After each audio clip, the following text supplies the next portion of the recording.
They had nothing, Matt, like no things, the word nothing, no things, like literally the clothes on their back. If they had clothes, and I'm not joking, the people we were, working with in Sudan during the war, Sierra Leone during the Civil War there, the church was beautiful, and they were so full of joy, man. And they were like being persecuted, and they were their babies were starving. No joke. I'm not, and yet they were so full of joy. And as I would go there and I'd come home, and I'd go there and I'd come home, I remember praying, dear God, I want to have what they have. I'd give anything for their joy and relationship with you.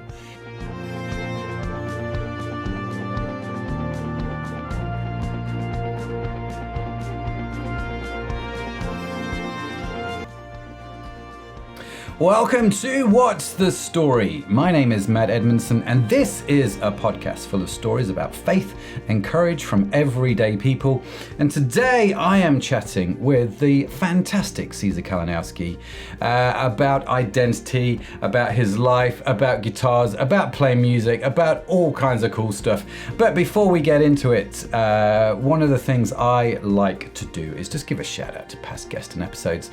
And given that we are going to be talking about all those kind of cool things with Caesar, I thought it would be great to mention a couple of things worth checking out. Number one, we did a live stream called What Does the Bible Say About Me? Phenomenal episode to check out. And also check out Abby Sharples when she asked, why would I give up the right to do whatever I want to do with my life and follow Jesus? Phenomenal conversations from Abby there. You can find these and our entire archive of episodes and live streams on our website for free at www.crowd.church. And whilst you're there, make sure you sign up for the newsletter. And each week we will email you the links and the notes from the conversations with the guests, along with any other cool things we think are going to be worth having.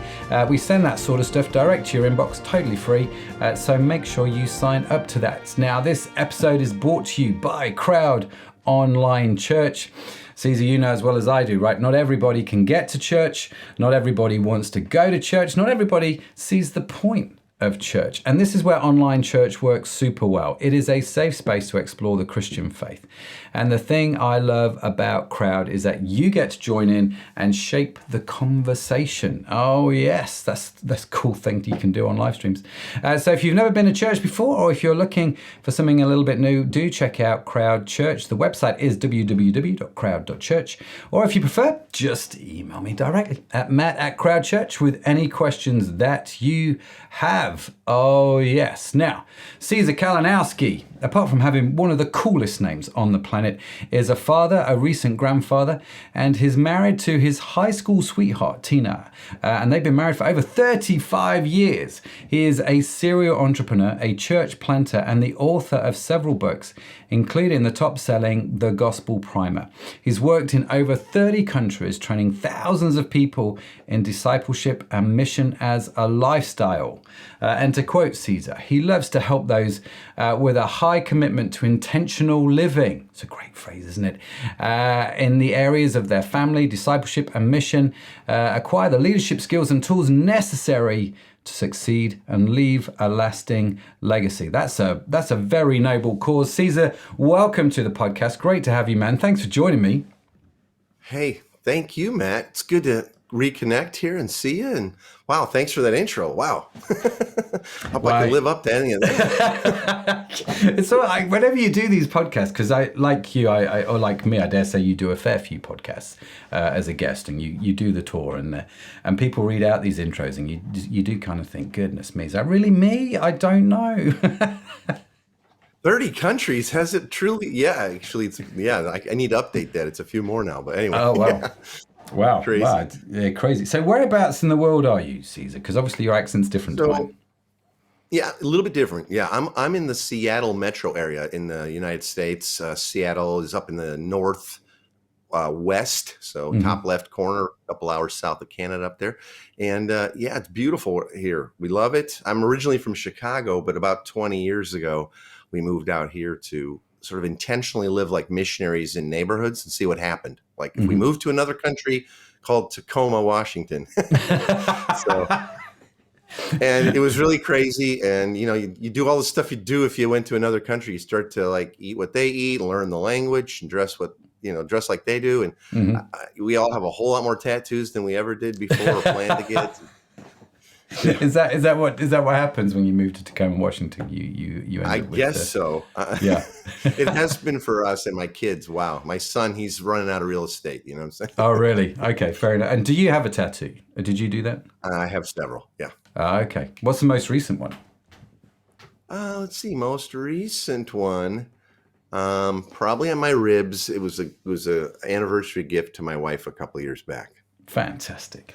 You see, it's a phrase that she has used for our entire relationship, even pre-being married, and it means a lot to her and me. And so I had it forever inked, right where the most romantic spot could be, right under your armpit on your ribs. Yeah. Where she loves it and was very, very chuffed with it. Hey, so. Oh, fantastic. Can I ask what the phrase was? It's always and forever. Fantastic. She would always sign off letters to me since college. I love you always and forever. So. Wow, that means a lot. No, that's awesome, man. I don't think it's just unique to us, but it's it's ours. Well, yeah, totally. It means a lot. So you guys were childhood sweethearts. We read there in the bio. How did you guys meet? Yeah, in high school. Met in high school. Crazy. I just don't even remember a Caesar without Tina anymore because I was just a punk. I was just a kid. And I knew even less about how life and family works back then. We were both kind of raised by wolves, and the only thing we knew for sure about being married when we got married is we don't know anything about this. Both of our families were broken and pretty dysfunctional, and we were like, golly, please God, lead us to something that's gonna, there'll be some relational peace. And well, it must have worked because you've been married 35 years now. Over. Yeah. Yeah. It's crazy. We're gonna be coming up on that next big milestone anniversary here in August. So yeah, man.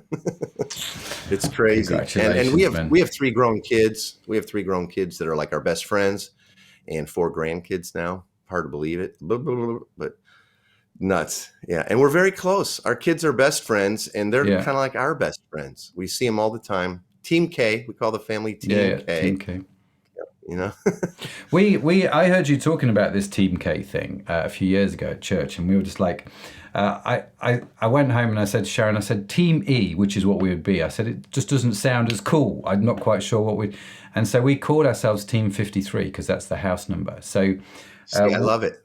We designed a logo, a Team 53 logo. We have a WhatsApp group because we have people come live with us all the time. Lodgers come through the house. We're all still connected on the Team 53 WhatsApp. It's cool, man. So thank you for that. It is cool, eh? Yeah. We have that. And that's all because we heard of the Team K thing. So many people consider themselves part of the team, as we treat them like family. And they're like, well, we're in. We're the team. We're Team K now, right? We're in? Like, you're as in as you get. You're in.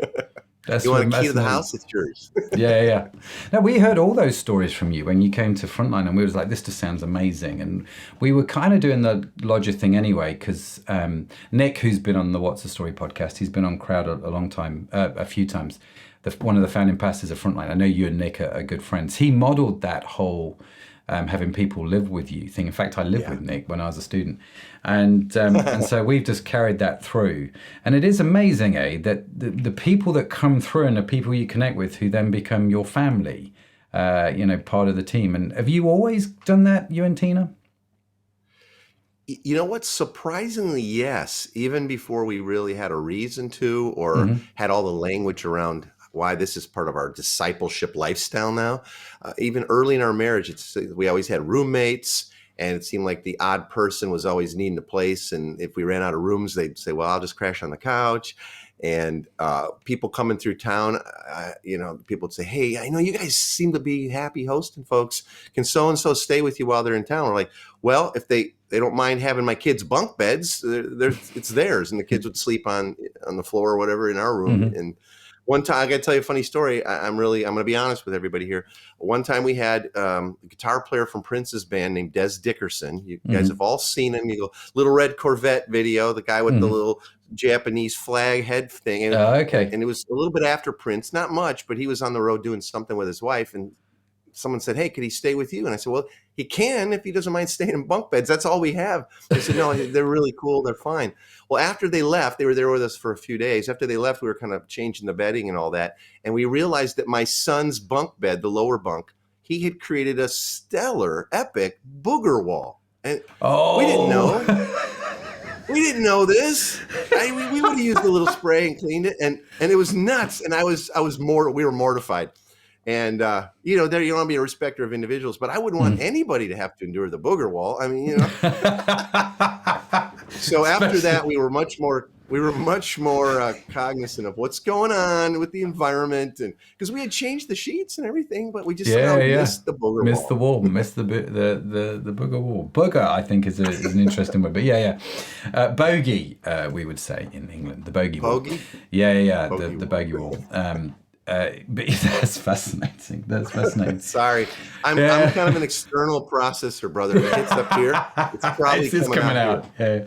The trouble is, right? Because I've got three sort of not as grown as yours, but two of my kids are at university or college now, and so my kids are a bit older. So, but I'm listening to you going, we had one of those.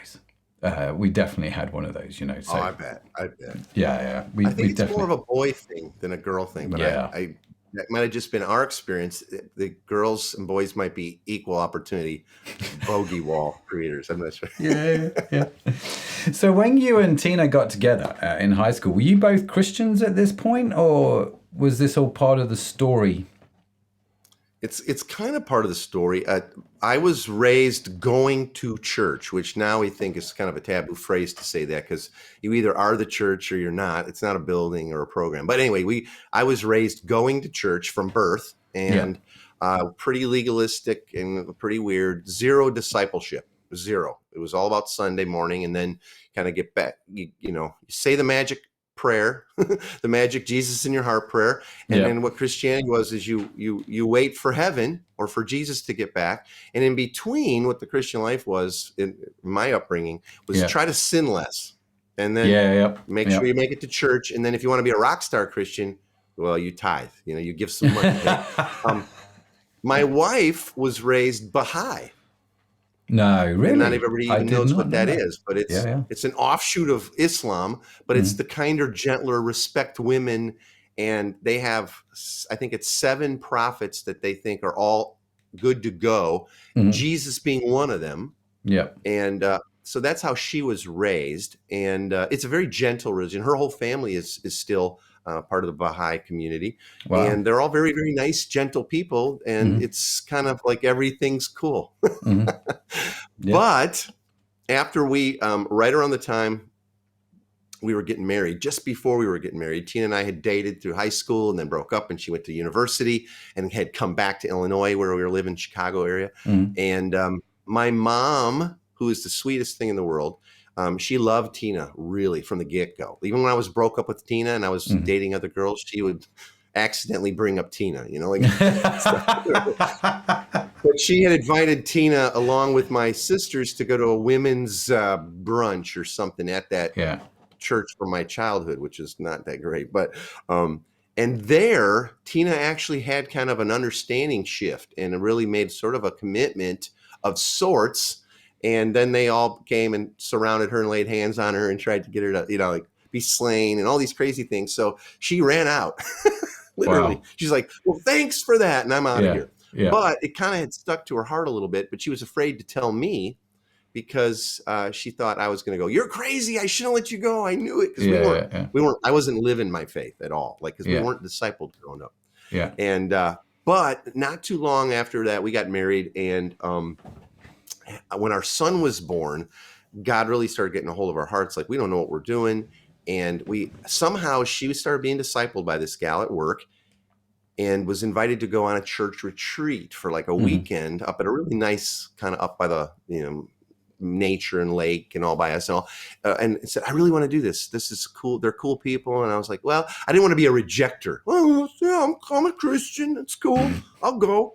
And we went to this thing, and literally it was the first message I had heard that it was gospel and like lordship and difference, not just not just church attendance to wait for heaven and try to sin less, Yeah. And that night the dime dropped. God got a hold of my heart, like really. And Oh, wow. we got back to our room at the lodge, and I said to Tina, I said, I got to tell you something. And she goes, no, I need to tell you something. And I said, well, let me go first. And I said, I really seriously I gave my life to Jesus tonight forever. I wanted to be the king. I wanted to take the wheel, all the metaphors, And she says, I did too. I did too. And it was like amazing grace, because both that same night we were given a true like experience of who God was and what he had for our lives and wanted for our lives. And crazy as it is, that was 37 years ago. From that night to today, talking to you, we've never had a time where we weren't like engaged. There was no backsliding. There was no, it was like, we were like, we're in. So are we in? How do we help? What do we do? Yeah. And so, and it wasn't always like the way we live life now and understand discipleship and community and lifestyle yet, but it was a real thing. And so it was kind of God's grace again. From that point forward, we were real serious about it and growing. And then we met some people that actually discipled us, and that changed everything. It really did.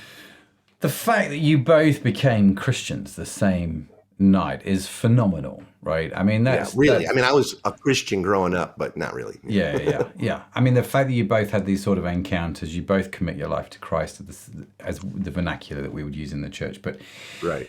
You keep using this phrase, Caesar, and I just want to bring some clarity before we carry on. What do you mean when you say discipleship? Because there's some people listening to the podcast that might not know what that means, or it might have sounded a little bit left field for them. So just explain what you mean there. Yeah, good question. Fair enough. So classically, discipleship is this process of learning lots about the Bible and Jesus so we can be more like him and sin less.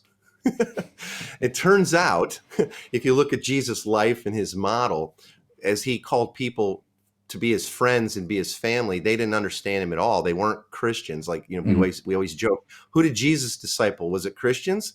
No, there weren't any. Right? And so how we articulate it now is that really discipleship is this process for ourselves, but also of helping others in community and them helping us to move from unbelief to belief in what's true of the gospel. In other words, what's true of who God really is and what he's done in and through Jesus, and what he says is true of us now in every area of life, though. So it's this process of moving from unbelief to belief, or from maybe lies that we've been believing to truth in light of the gospel in absolutely every area of our life. And that's a lifelong process. It wasn't like, well, here's where I need to move from unbelief to belief about only I'm a rotten sinner and I deserve hell. And so let's say this magic prayer and then wait for heaven and try to sin less. Wait a minute. What if the whole thing, and this is what the Bible actually teaches, what if it's really about every area of our life, our identity, our gender, our retirement, our parenting, generosity, our inner thought life, habits, vacationing, how we see money and recreation.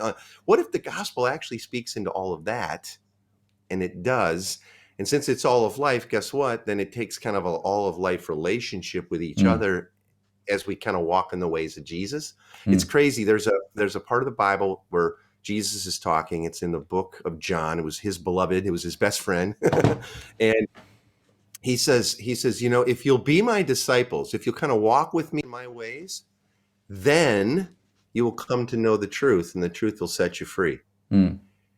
And, around Christians and stuff, we like to quote that term, the truth will set you free, brother, like that. Yeah. But we never back up. Like Jesus says, if you'll walk in my ways, like live like I live a little, then the big word in that verse, you'll come to know the truth that sets you free. Yeah. And so it's about what sets you free about your identity, what sets you free about his generosity, who he is really, and not who you think he is, all those things. Yeah. And so for us, that's become a lifestyle because it's every bit of life. It's not, here's how I was discipled, Matt.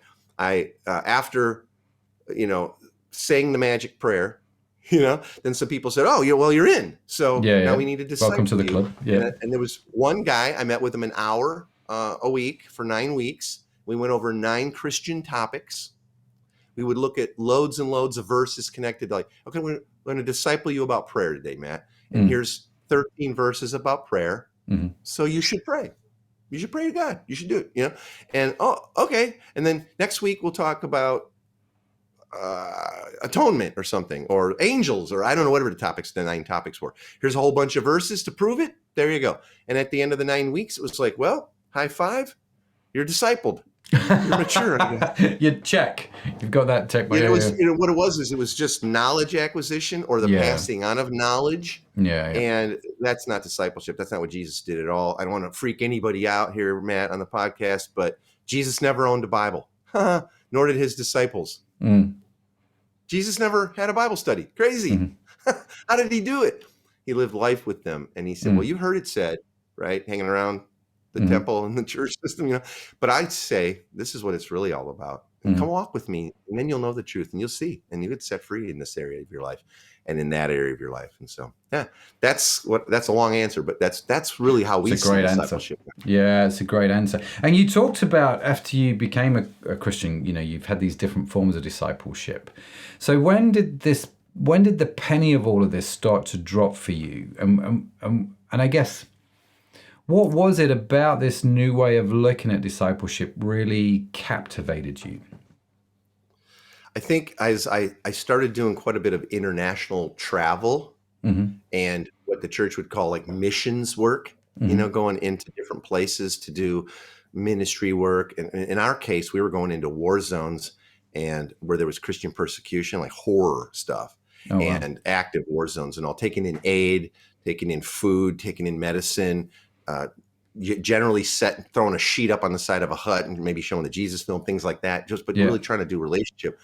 And I realized that when we would encounter the church in these places, the people of God, they had nothing, Matt, like no things, the word nothing, no things, like literally the clothes on their back. If they had clothes, and I'm not joking, the people we were, working with in Sudan during the war, Sierra Leone during the Civil War there, the church was beautiful, and they were so full of joy, man. And they were like being persecuted, and they were their babies were starving. No joke. I'm not, and yet they were so full of joy. And as I would go there and I'd come home, and I'd go there and I'd come home, I remember praying, dear God, I want to have what they have.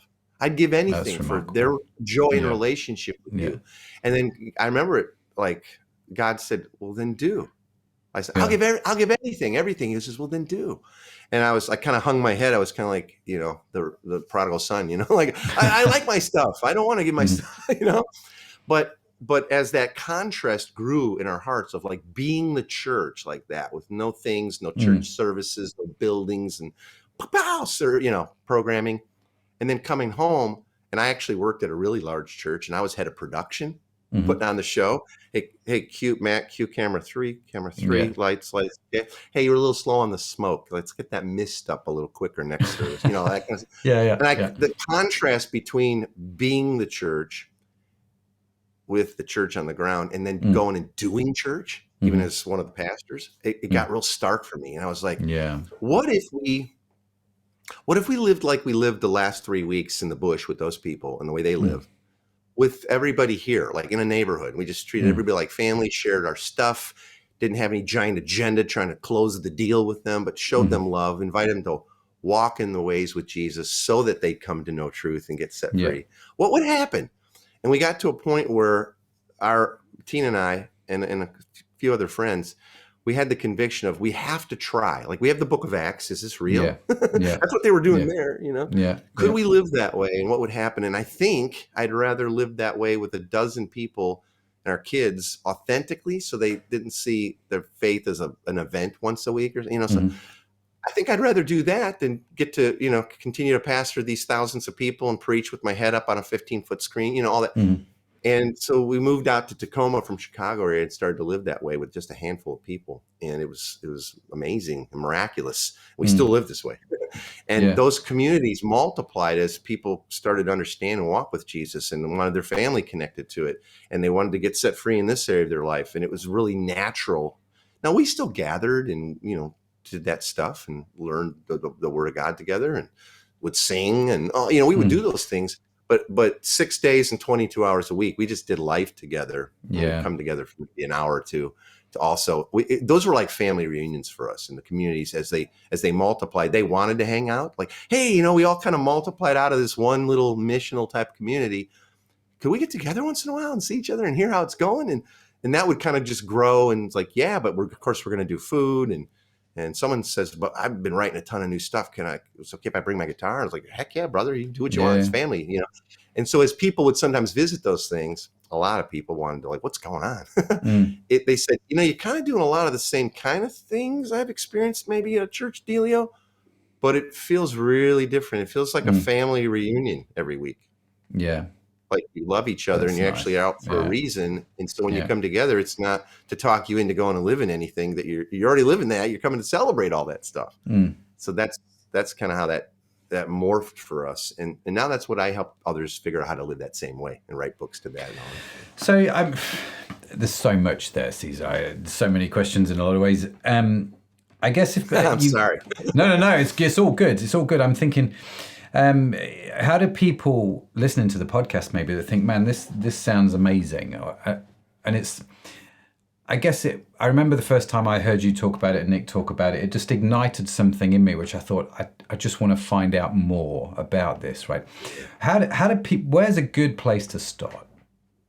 Especially if you've grown up in like the starting to find out more, or where would they start? I mean, like how would someone start this lifestyle? Exactly. How does someone start as a Christian? How does someone start this lifestyle? How do they sort of bring this into their neighborhood? So what I would say is first, start it at your own table for you and your family and maybe a close friend or two. Don't try to go talk your neighbors into coming over to your house or maybe a whole bunch of Christian friends and neighbors or whatever to experience something that you don't even do. I'm amazed at how few people have family dinner nights. Yeah. And so like with the people that we coach, because Tina and I we coach as couples and we coach couples in this lifestyle, we always start with, start having a weekly family dinner night, at least one, that's really special, really cool, full of grace. Not a Bible study at the table. I'm not talking about that. We're talking about where everybody shows up a little early and helps cook, and you rotate who gets to pick the meal this week. Great, you learn to bear with one another. The kids are like, well, I don't like that. Well, that's what we're making because she gets to pick this week. Yeah. And then it's full of grace, and we do things like high-low buffalo. I don't know if you've ever heard of that. What's the best part of your day? Okay. High-low is like. High, like what's the best part of your day, honey? And then why? People really reveal your hearts. And then, well, what was the worst part of the day? What happened? But then someone threw in there once. We had done high-lows for years, and they said, we do high-low buffalo. I'm like, what's buffalo? They go, it's the craziest thing that happened.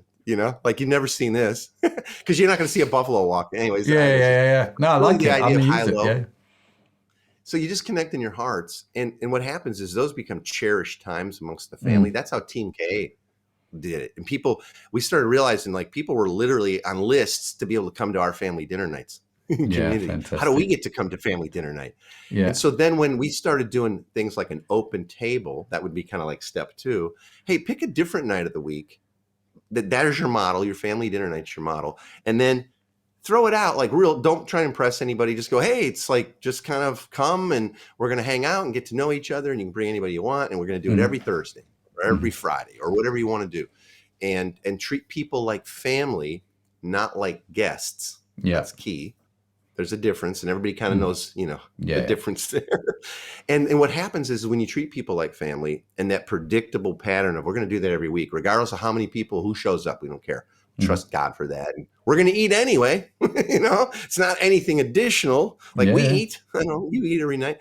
And what we found is that just that little bit, all of a sudden people, we call them people of peace. They lean in like, man, we love you guys. And it's like, hey, like we should get together and watch this, this show, whatever everybody's into right now. And like, great, come on, pop over, we'll just get some pizzas and stuff. I'll bring some beer, wherever.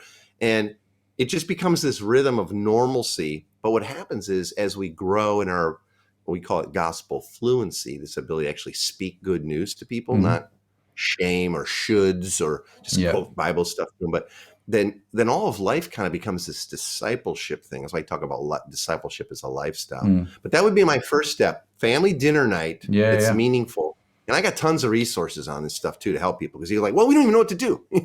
We don't like each other. I'm like, well, that's a problem. You need to get over that. Becomes the model for like an open table or like, or like we do happy hours here in our neighborhood a lot. That's a big deal. People love them.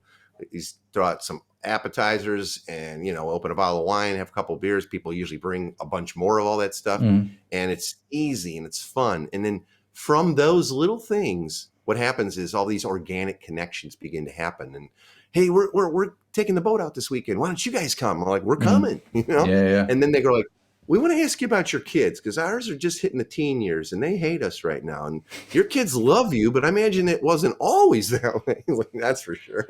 And so it's and that's that life on life thing starts to happen. Now there's a lot more, but that's sort of the basics of how we do this and how it got started and how we still do it. In fact, just before we got on this call, my wife was saying to me yesterday, she says, Monday night, because Monday night we often have people around for dinner, and so she said Monday night we've got Beth and Terry coming around for dinner, and we've just recorded a What's the Story podcast episode with Beth, so she's the week before you, in effect. And hey, she's Beth. like, yeah, Beth's awesome. And so Beth's like, can we just have dinner at your house? And we're like, sure. And they brought their 2 kids.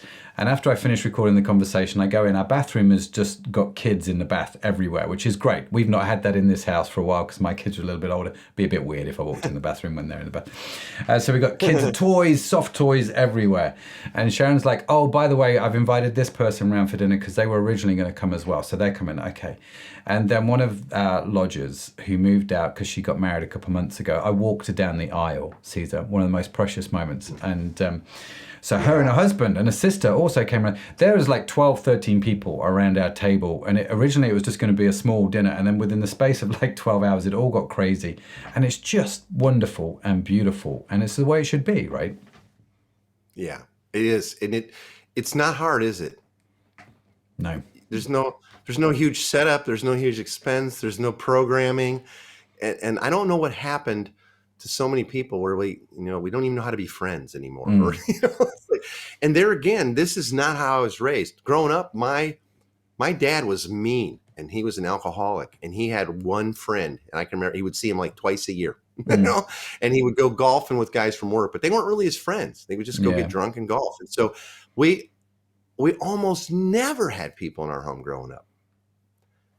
And yet, that wasn't our early marriage. Tina and I always had people. We had people living with us and staying at the house. But then once we started walking with Jesus, we realized, oh, well, we bear your image. That's how you are. So even when we don't know what we're doing, he still gave us that, gift to do that. And so, that's brilliant. So on your journey then, you've been married to the amazing Tina, whom your mum adores and loves, which is always a beautiful thing. And so you're doing all this open house stuff with Tina. What are some of the challenges that you guys have faced on this journey? Because it sounds exciting, but I can't imagine it was all sunshine and rainbows, which is a phrase I like to use.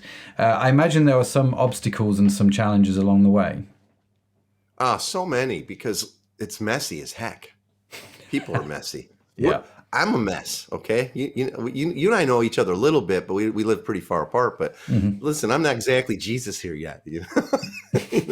So when you start to get deeper into true relationship with people that you're not sleeping with or you're the parents of, so they have to listen to you, kind of at least.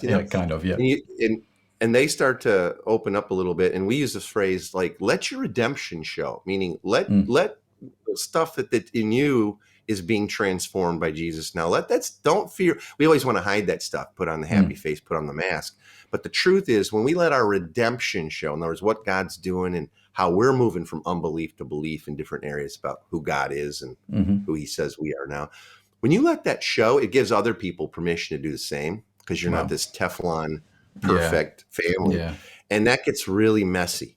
And so practical things, we've had people that we're super, super close to. All of a sudden they flip out and they're pissed off at you and they never want to talk to you again. You're like, what? What happened? Like, we're pretty nice generally, kind of fun to hang with. I think stuff like that happens. It'll break your heart. Since we have so many people kind of through the house, we've had so many things broken, stolen, spilled on. I'll tell you one story. Once we were in Europe, Tina and I, and the community was kind of watching the house. Our son was living there at the time. He was a young adult at this point, But we came home. We were gone for a couple of weeks. We knew there was a lot going on still. Community life was still happening. Say, hey, well, what happened, while we were gone, this and that and the other. And I was sitting on the couch with my son, and I picked up one of the couch pillows, and I happened to notice there was a huge rip in it, but it had been sewed perfectly, like professionally, like there's no way he sewed that. And I said, well, what happened to the pillow? And he goes, well, I don't want to tell you. I said, why not? He says, because you're going to be angry. And I said, well, I'm already kind of angry, but at least it got fixed. And then I happened to notice the matching scar on the couch that I'm sitting on, about this big.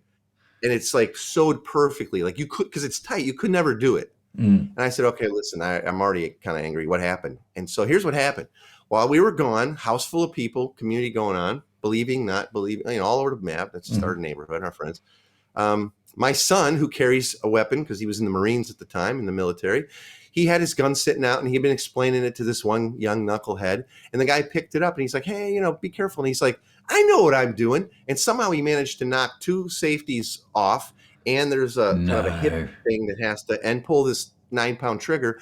And he blew this 45 hollow point through my pillow, through the couch, into the frame of the couch, the wood, and that's where it stopped. Luckily, it didn't exit the house or anybody else's body. Yeah. And so I said, so wait a second. So this guy, I won't use his name, he blew a 45 through our couch, and the house was full of people. Yeah. I'm like, oh, boy. Wow. And so that bullet, by the way, still lodged in the couch frame. That kid would not talk to me. I was his pastor actually at the time, kind of. Yeah. And he kind of hid from me for months and months. Like he just didn't want to, right? Uh-huh. And so I was doing a wedding in this beautiful rose garden a few months later, and we're all in community. There's lots of people, sunny day. And I'm doing my thing, and I look out, and I'm like, hey, he's sitting right there, third row. No way. Aisle. And I was just like, I see you, brother. And so when we got done and I released everybody, I shot down the aisle and I put my arm around him and said, hey, let's have a chat. So well, that trumps every story that I've got. Let me tell you, that trumps all the stories of the stuff that's happened in my house. We've got lots of homeless people staying with us, people who are addicted, people who steal your stuff, people who there's a reason that scripture says, hey, if you loan money, don't expect it in return. Just give it. Yeah. And we found that to be 100% accurate, Bible. Like whenever we've had to help people with stuff, and like, well, I'm going to pay you back. Or like, well, listen, if you do or you don't, that's up to you. It's all God's. It's yours now. Yeah. You use it as you see fit. You can use it for what you said you need it for, or maybe you won't. I don't know.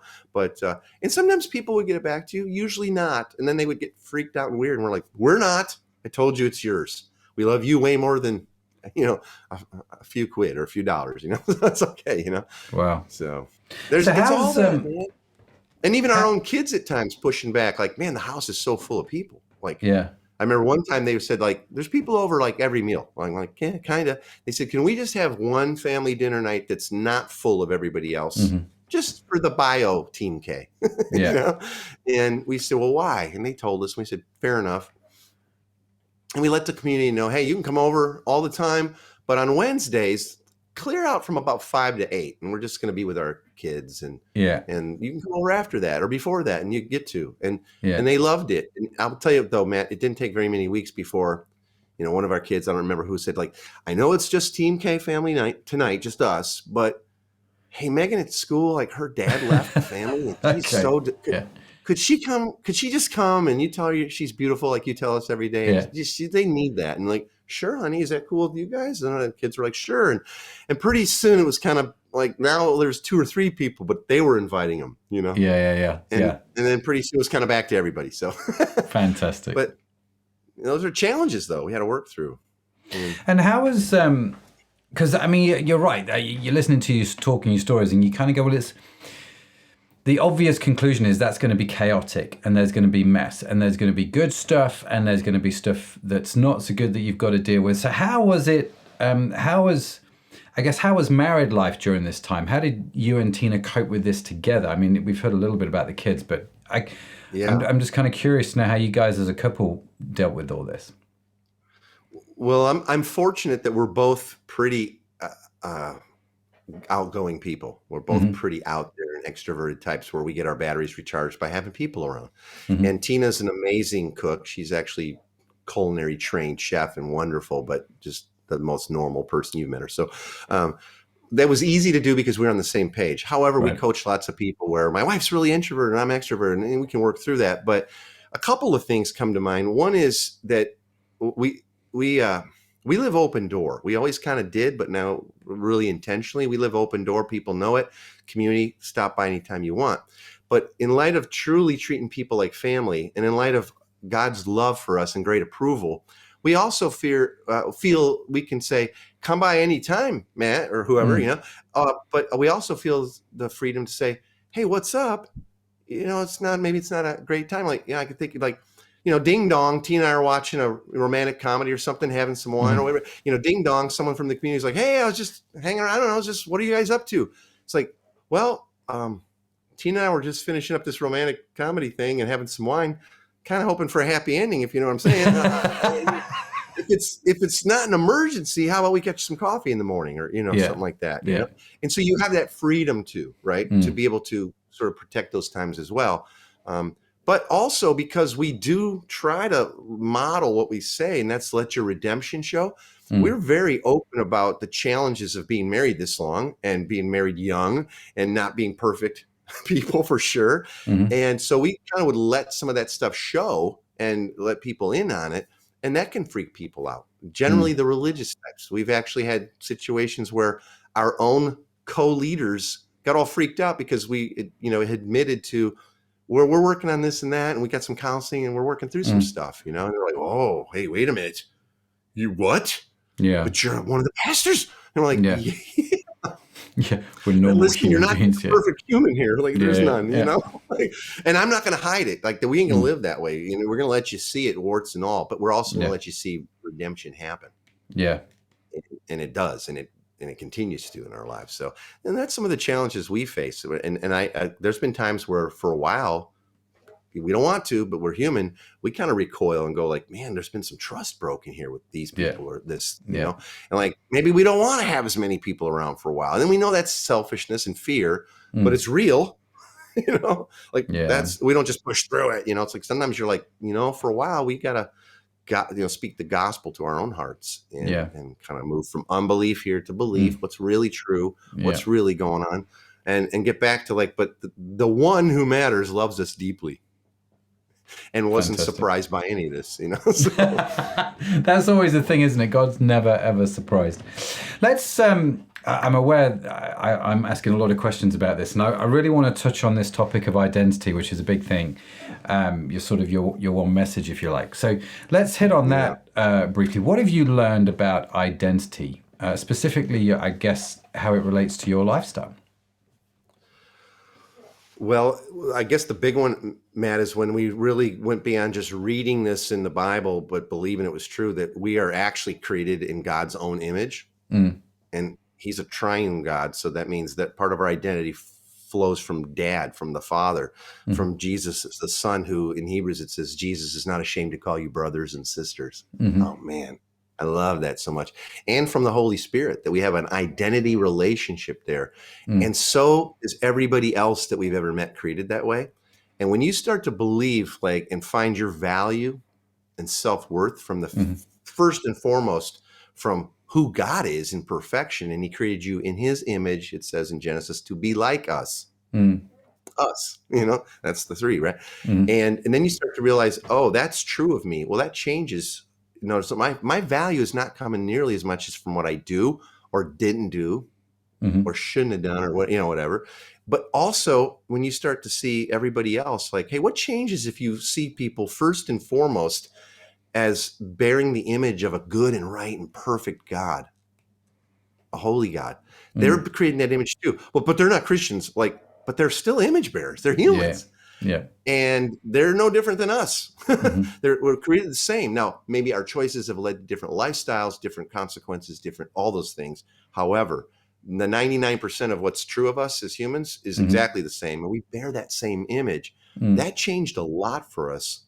And then just to back up a tick, this idea that our value and worth in life doesn't come from what we do, but what he's done, Mm-hmm. I use this phrase, do to be. Like the way the Yeah. world is, at least, and see if you relate to this, the way the world is what you do, or we do things, we perform, we do work or whatever to be perceived as valuable, to have value in people's eyes. I want you around because, what have you done for me lately? This, but, and so then we go, oh, hey, that's working. Like they like me, or they want to hire me, or, they're inviting us to the parties now.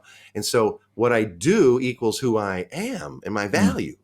Not really, but that's the lie. It's the original fall of mankind in Genesis 3. That's what you see.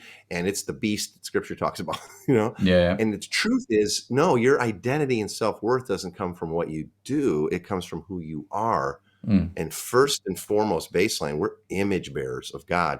And now if you have begun a relationship with God and with Christ and believe who he is and what he's done for us, then the Bible teaches that we're now actually indwelled by his own spirit. Jesus uses beautiful redundancy, like that you and the Father are now one with us, like I and the Father are one. We're all one, and you bear my image. And that starts changing who you see yourself to be and how you treat others. I asked this question this weekend. We were doing some teaching. I was sharing with you before we went live, and we were teaching on this identity. And I asked the question, hey, what changes for you if your primary self-worth, the way you see yourself and your value, didn't come from your job, your title, your accolades, what others thought of you, all that, but primarily came from the fact that you, dear sister, dear brother, are created in the image of a good, right, and perfect God. And then we talked about that. And then we did a follow-up question, like, and what would change in all of your relationships, so your kids, your spouse, people at work, your parents, your pastor, if you primarily, first and foremost, see them as, there goes another image bearer. Yeah. You can see a homeless person, you can see a crack addict, you can see a horrible criminal, and you go, but they were created bearing the image. What has happened here? Can we help them? Can we help them come to know and believe what God says is true of them? So that's a big part of really, for us, even lifestyle and discipleship, is being image bearers, being family. Because here's part of the thing is, if we really believe this, Matt, if you and I believe that we bear God's image and God's our father, that makes us brothers. Yep. And there's so many scripture that says that. It says, I will be a father to you, not like a father, and you'll be like sons. And it doesn't say like sons and daughters. It says you'll be my sons and daughters. Well, if that's really true, Matt, then you and I are cosmically, eternally, we're brothers. Maybe not biologically, we weren't born of the same womb, but we're brothers. And if I believe that relationship's very, very different. Because you look at your brother and they're hurting, and you're like, man, sucks to be them. And maybe if they knocked on your door and begged you, you might help them, but you're not going out of your way. But if you go, but that's my brother, Matt lives right across the street, and he just lost his job, and they had one car and it don't work, and we've got two, and like, it's different, man. You engage humanity, you engage people differently if you see them as family, brothers and sisters. So that's been a big part of it, just the whole shift for us. How that's really powerful. Each other. And that leads to then wanting to have people around because they're brothers and sisters. Let's get them over here. Well, it brings when you see it like you've talked about it, actually the whole concept of family around the table then makes sense. Right, all Team K, the sort of the family. We're going to treat you like family. I'm going to see you as a brother or a sister, and it changes how you interact with people, and it's what makes this super powerful. And you look at it and you go, oh, I can see God's thinking in this a little bit. Do you know what I mean? Because it's like, welcome. Sometimes we make it a little bit too complicated, but when you take a step back and you go, okay, I get this now. But Matt, this is exactly who the church is, or we be. And if you look in the beginning and you look in the book of Acts and throughout the epistles, this is exactly the things they were talking about, what you and I are talking about today, and it's exactly how they lived. Over the centuries, we've turned it into programming and all kinds of other things. But we didn't make this up. Like, I don't want anybody hearing this and go, that Caesar guy is smart. This is just in the book, and we decided to give it a spin and see if it was true. See if it works. It could still be true. And it turns out it is. And listen, I'm all for gathering up and having the party and do it weekly, do it monthly, do it online. I don't care. But how are we living? Do we live as healthy family? The beliefs. I got God is my daddy. Jesus is my brother. And I'm indwelled by the power that raised Christ from the dead, the Holy Spirit himself in us. There's nothing really to fear. We're co-heirs, and that's my brother. And Yeah. it just, that's the basis for why, and we would choose to live this way, I think. Fantastic. Listen, Caesar, there's a couple of resources that you've got that I want to draw people's attention to, because we could talk for hours on this, and I still don't think we've scratched the surface. So, but you've got a bunch of stuff. The first one I want to mention is your podcast, which I love. Tell folks about the podcast that you've got going on. All right, thanks. Yeah, so it's called the Everyday Disciple podcast, because that's kind of how we try to live, and it's every day and make that a lifestyle. And on the podcast, we talk about kind of everything in life. No kidding. But how does the gospel speak into that? How would we live that out? Maybe we're seeing that on the news, but what might be our perspective in light of living this way and believing the truth of the gospel? And so that's what the podcast is about. We're coming up on 6 years every Monday. Yeah. So it's real easy to find. Everyday Disciple podcast. Again, my name is Caesar. There's a couple other podcasts that have sort of nicked the name a little bit, where it's like Everyday Disciples, or you'll know it when you find it. It's got my name on it. It's got these little black and red feet running across. They can find it at everydaydisciple.com. Yeah. Find the podcast. Yeah, and it's definitely worth listening to. I just want to give a little story, I suppose. I remember listening to an episode you did a couple of years ago, and it was coming up to Halloween. And in the episode on Halloween, there's big division, isn't there, in the church? Halloween's do or not to do. And you're just like, man, this is the one day of the year where everybody in your neighborhood knocks on your door, right? And it's like, with a smile on. It's like, and you're like, just bear that in mind. And so I came back to Sharon and I said, listen, we've got to go big on Halloween. I mean, Halloween's not as big a deal over here in the UK as it is back there, but we were like, we changed everything. And so me and my daughter, we started decorating the outside of the house, and and all that kind of stuff. And so we got all of that from your podcast. And so it is the one night of the week people can knock on your door, and we were like, this is great. So do check out the podcast.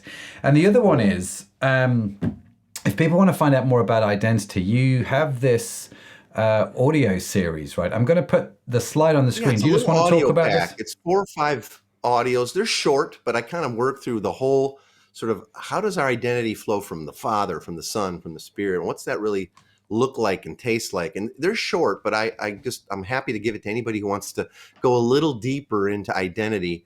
And you can share them, send them to anybody you want, whatever. They're 4 or 5 audios in this audio pack. So yeah, I'd love it. And it's real easy. You just email this address. Are you showing that there? Yep, it's on the screen. Yeah, if you just email to that address and just put the word gospel in the subject line, you don't have to write anything else. Hit send. Then the little tech gremlins in the background automation will send you that set of audios, easy peasy. And then I'll send an email or two introducing myself and some other resources around this if you're interested. And if not, well, then, unsubscribe or whatever. I don't care. But I love to send you this. And it's professionally recorded. Sounds great. And you'll love it. But check it out. Learn a little bit more about your identity, because that's what starts to change our motivations from like, well, it sounds great, but I'm too busy, or I have fear around this or that. At least for free, check out that audio. It doesn't cost you anything. Check out that audio series. Yeah, and they're short too. Yeah, and the email was on screen. And for those of you listening to the audio version, check out the transcript, the notes. We will make sure it's in the notes on your podcast app. We'll put the links in there as well. I think it's now. You just email now at 123lifeschool.com. Yeah, and it's the numbers. And it's numbers 123. Yeah. Lifeschool.com. And then just put the word gospel in the subject line, and it'll send it to you. So. It's all automatic. But like I said, thanks, man. I'd love to be able to send that out to some friends. Oh no, that'd be cool. Do check out Caesar's resources. They are phenomenal. His books are good too. I mean, just anything that's got his name on it is going to be great. So do check that out. Wow. Caesar, listen. Oh shucks. Going to make him blush. Listen, but it's been brilliant having you here on the podcast. Thanks. Thank you for coming to speak to us. Talk a little bit. Hey, can I be on one more time and I ask you lots of questions? Yeah, let's do that. We'll do the reverse. We'll have Caesar interviews Matt, because Matt's not told his story. One last question, which I do ask all our guests, and I nearly forgot to ask. Uh-oh. Right. Here we go. No. Check it out. Right. You're at the Oscars. You've won your Lifetime Achievement Award. And you do that. I would just like to thank ... I'm curious, who's on Caesar's list of people that you would like to thank, whether it's family members, mentors, pastors, preachers, who's on there? Who's had the big impact on Caesar's life, and why? Two people jump to mind right away. I was mentored or discipled and mentored by a good friend of mine. His name's John Jenkins. He's Pastor Johnny to our family. Mm-hmm. And when we were very, very young parents and just starting to walk with Jesus, him and his wife Ruth were gentle, and they discipled us like we're talking about, like as family. And he was old school though, and he would like take us to the mall, and here's how you talk to people, and we'd go, do all these things. And so Pastor Johnny Jenkins and his wife Ruth, and then because we're big on teaching the Bible in story form, like we teach the whole Bible through narratives, actually, in dialogue.